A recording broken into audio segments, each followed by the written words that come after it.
Hello, मेरा नाम संदीप गौड़ है और मैं क्लिनिकल साइकोलॉजिस्ट हूँ। आज के हमारे वीडियो का टॉपिक है trust issue in love relationship.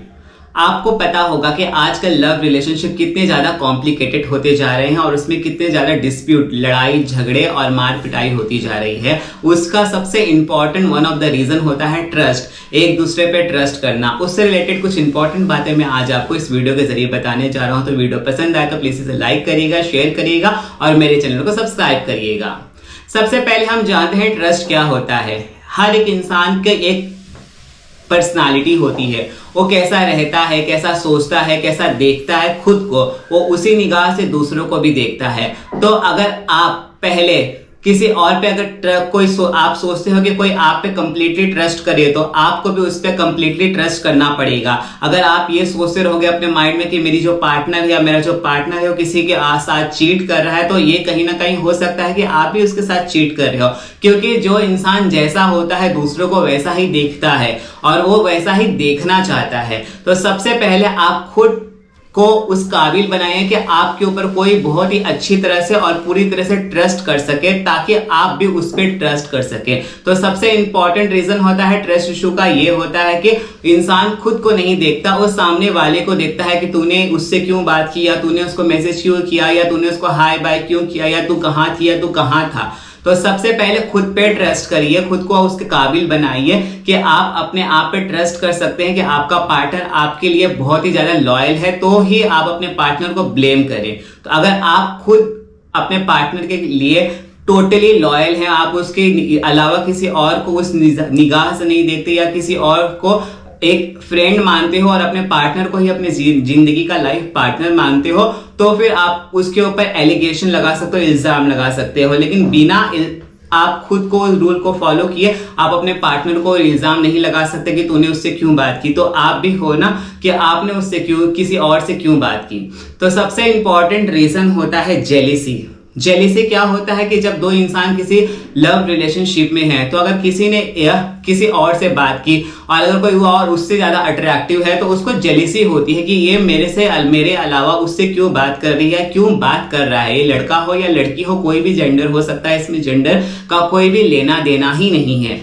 तो ये होता है जेलिसी होती है। तो जेलिसी की वजह से भी ट्रस्ट इशू मिसमैच हो जाता है। देन होता है अटैचमेंट स्टाइल। कभी कभी क्या होता है कि हम दोनों एक दूसरे को उतनी अच्छी तरीके से अटैचमेंट स्टाइल मतलब एक दूसरे को उतने अच्छी तरह से अट्रैक्ट नहीं, मतलब अपने इंटरेक्ट नहीं कर सकते, बात नहीं कर सकते, एक दूसरे को अपनी बातें समझा नहीं सकते और एक दूसरे को अपने ओपिनियन नहीं समझा सकते। तो ये भी उसके अंदर कभी ना कभी पॉइंट आ जाता है एक दूसरे को रिलेशनशिप में ब्रेक करने के लिए। देन डिफिकल्टी ऑफ फॉरगिविंग, माफ करना हर एक रिलेशनशिप का सबसे इंपॉर्टेंट और सबसे बड़ा पहलू होता है। अगर ये गलती होती है तो हर इंसान से ही गलती होती है, तो दूसरे इंसान को माफ करना चाहिए। अगर आपके अंदर माफ करने की काबिलियत नहीं है किसी को, तो माफी मांगने तो फिर ये भी एक्सपेक्ट मत करिए कि दूसरा भी आपको माफ करेगा करके। तो इसके लिए सबसे पहले आपको किसी को फॉरगिव करना, आपको माफ करना आना चाहिए, किसी की केयर करना, किसी की रिस्पेक्ट करना आना चाहिए, तभी आपकी दुनिया रिस्पेक्ट करेगी।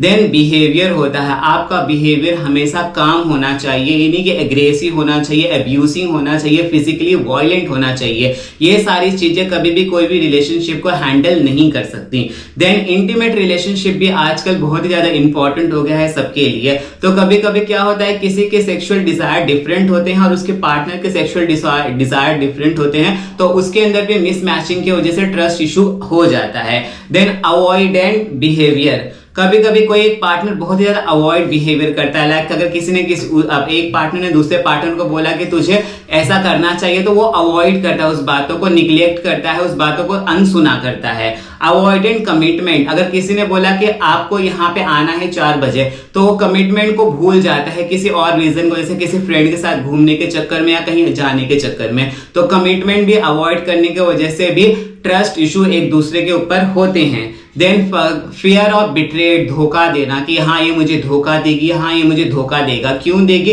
क्योंकि आपने अपने अंदर वो चीज रखा है कि हाँ मैं कभी इसी को धोखा दूंगा या दूंगी, तभी आप ये सोचते हो कि ये मुझे भी धोखा देगा या देगी। तो पहले अपने नजरिए को संभालिए, अपने नजरिए को सुधारिए, खुद को उस काबिल बनाइए कि आप पे कोई इंसान कंप्लीटली ट्रस्ट कर सके, तभी रिलेशनशिप में कभी भी कोई भी ट्रस्ट इशू नहीं होंगे।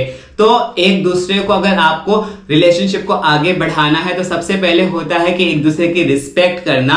रिस्पेक्ट करने के साथ साथ कम्युनिकेशन स्किल बहुत ही इंपॉर्टेंट है।